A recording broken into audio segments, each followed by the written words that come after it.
Hey friends, how you been going? Do you know that Starbucks company spends more than billions of dollars onto healthcare than to manufacture a coffee? And there are other automobile makers who spend a way more than they spend on automobile manufacturing itself into healthcare treatments.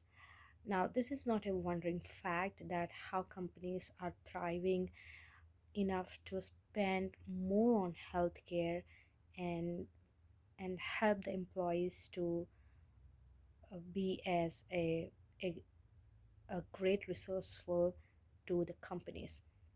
Now, why I am sharing this fact is that mental health awareness works better at workplace as well as the role played by family. Now, these two places are so significant that um, one can't ignore. Now, the problem with mental illness treatments or disorders, or the why people are not able to come up and get the right medication, right treatment, and help themselves to overcome the fears, ignorance is that the one step of not being aware, not being educated, or not being interested.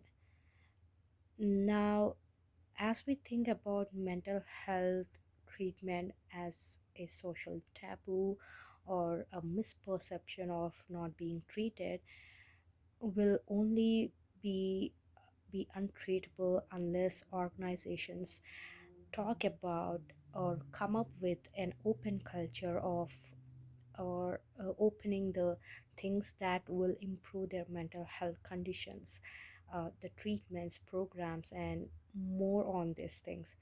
Now, for this thing, organizations have a significant role and be a pivotal change to the employees' mental illness conditions. There is a major depressive disorder treatment where this treatment has a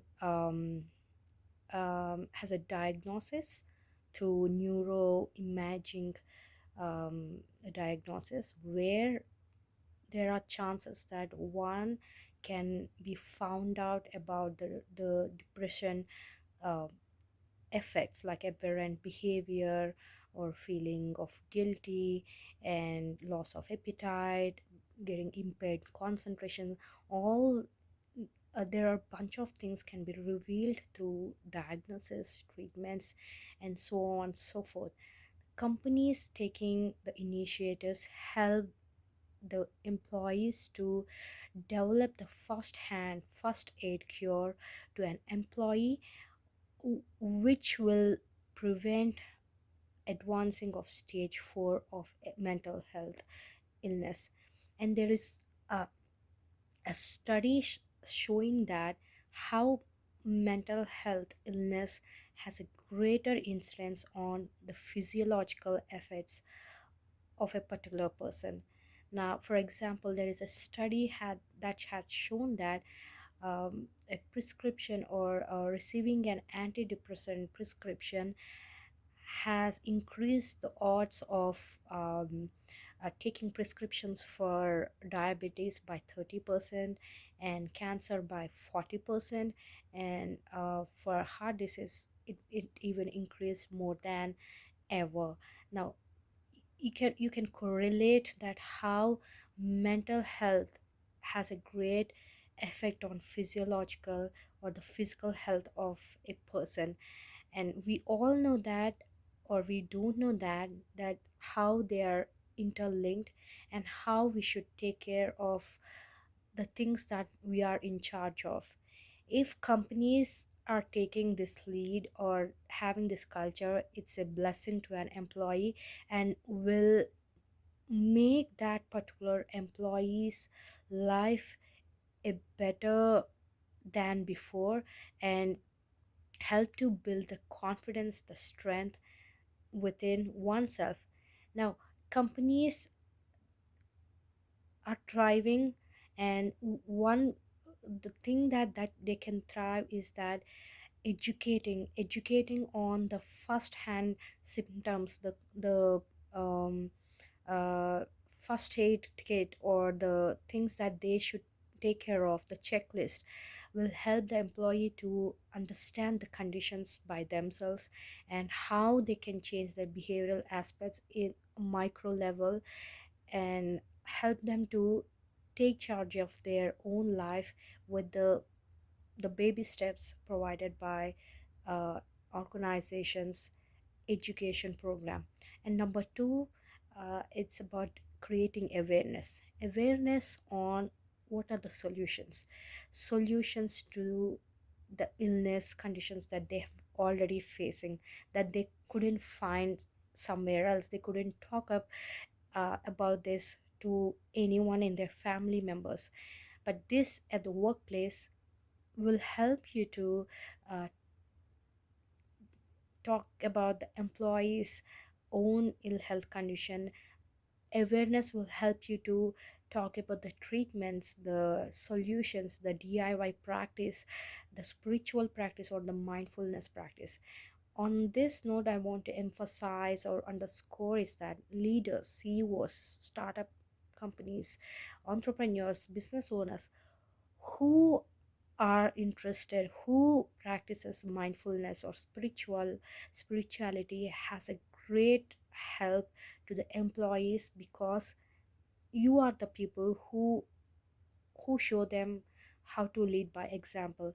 Now it becomes even more easier, simpler, that how employees can listen to your own stories, how you're able to balance your challenges, uncertainties, help you to become more healthier than before, and what are the actions, tips, practice, tools, methods, programs, or centers that you um, take into your lifestyle. All these things are going to help your own employees, your team, your the whole organization. And these things are a valuable and a valuable blessing and gift to the whole organization, whole team. And it's not only for the team, it's not only for the that particular employee, it's for the family who is connected to that particular employee.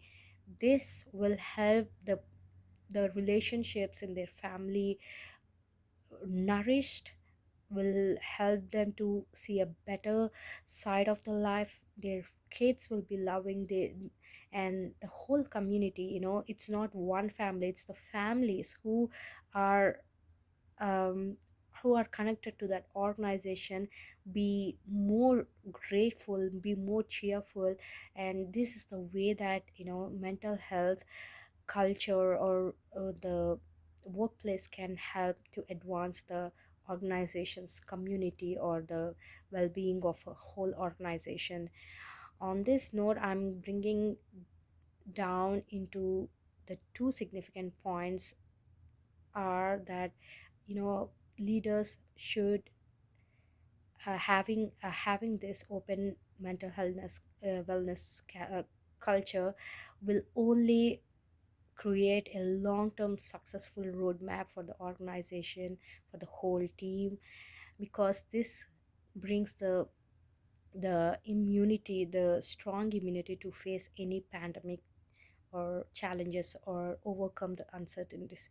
And number two is that this will help us to thrive for a better culture and bring a profitable growth in long term, and as well as nourish uh, the healthier life right from workplace and mindset.